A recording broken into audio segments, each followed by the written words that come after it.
السلام عليكم ورحمة الله وبركاته. مناشدة عاجلة وخطيرة جدا إلى أصحاب الضمير، إلى أصحاب الإنسانية، إلى أصحاب الرحمة، إلى أصحاب الموحدين بلا إله إلا الله.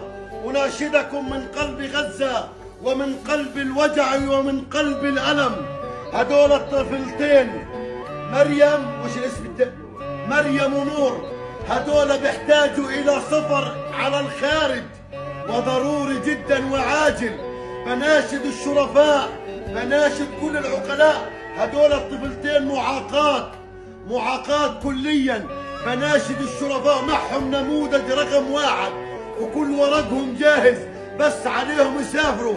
استحلفكم بالله يا من تشوفون هذه المناشدة أن تروا بعين الرحمة وبعين الإنسانية وبعين الشفاعة لهدول الطفلتين اللي قاعدين معاقين في قطاع غزة، ولازم يخرجوا من قطاع غزة فورا وحالا وضرورية.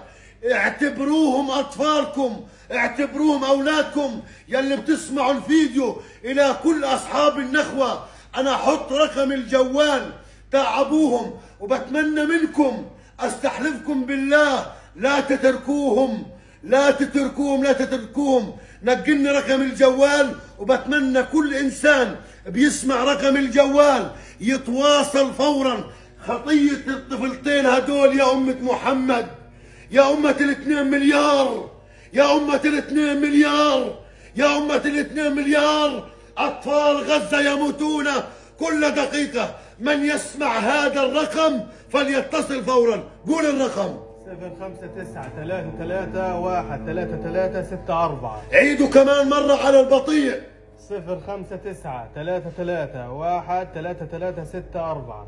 وفي نهاية الفيديو أقول لكم من قلب غزة: ارحموا من في الأرض يرحمكم من في السماء.